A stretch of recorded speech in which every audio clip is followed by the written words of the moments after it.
بسم اللہ الرحمن الرحیم۔ السلام علیکم، میں ہوں اقبال سحر اور آپ دیکھ رہے ہیں ریئل نیوز ورلڈ۔ ناظرین، پاکستانی دفتر خارجہ نے کہا ہے کہ پاکستان افغان حکومت سے دہشت گردی کے حل کے لیے نیک نیتی پر مبنی تعاون چاہتا ہے۔ ترجمان دفتر خارجہ ممتاز زہرا بلوچ کا کہنا تھا کہ پاکستان افغان حکومت سے دہشت گردی کے حل کے لیے نیک نیتی پر مبنی تعاون چاہتا ہے۔ اسلام آباد میں بریفنگ کے دوران ایک سوال کے جواب میں ترجمان دفتر خارجہ کا کہنا تھا کہ ہم نے افغان قائم مقام وزیر خارجہ کا بیان دیکھا ہے۔ پاکستان افغان حکومت سے دہشت گردی کے حل کے لیے نیک نیتی پر مبنی تعاون چاہتا ہے۔ ترجمان دفتر خارجہ کا کہنا تھا کہ امید ہے کابل بین الاقوامی برادری سے کیے گئے وعدوں کو پورا کرے گا۔ ترجمان دفتر خارجہ کا مزید کہنا تھا کہ بے گناہ جانوں کی ضیاع کو سنجیدگی سے لے رہے ہیں، اپنے پڑوسی سے امید کرتے ہیں کہ وہ بھی ایسا ہی کرے گا۔ دہشت گردی پاکستان اور افغانستان کو درپیش ایک مشترکہ خطرہ ہے۔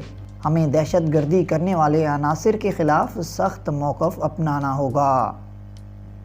واضح رہے کہ کابل میں ایک تقریب سے خطاب کرتے ہوئے قائم مقام افغان وزیر خارجہ مولوی امیر خان متقی کا کہنا تھا کہ پاکستانی وزراء اپنا بوجھ دوسروں پر نہ ڈالیں۔ پشاور دھماکے کی باریک بینی سے تحقیقات ہونی چاہیے۔ د پاکستان له محترم وزیر صاحبانو نه هم هیله کوو چې د خپل بام واورېدي د بل چا په بام نه ورچي، خپل مشکلات په خپل کور کې وګوري۔ موږ دا مشوره ورکوو چې د پېښور د چاودنې دقیقه پلټنه وکړي۔ دا سیمه له جنګ او له باروتو له چاودنو سره بلده ده۔ دا هیڅ امکان نه لري چې یو ځانمرګی یا یو واسکټ یا یو وړوکی بم یا یو بوشکه د دومره غټ تخریب وکړي۔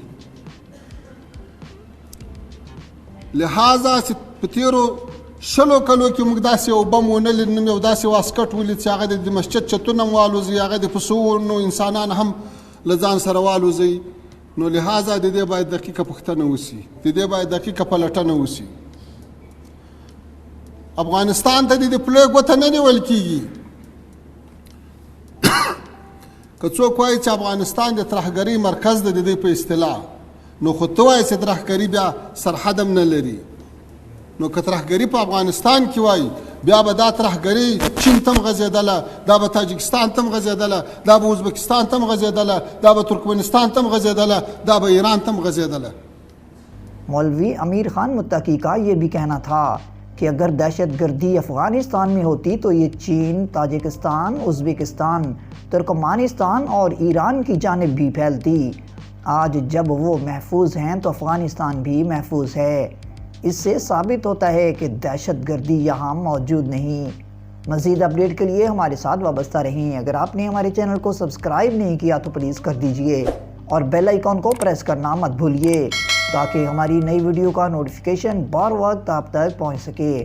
کامنٹ باکس میں اپنے خیالات کا اظہار کیجئے۔ اللہ حافظ۔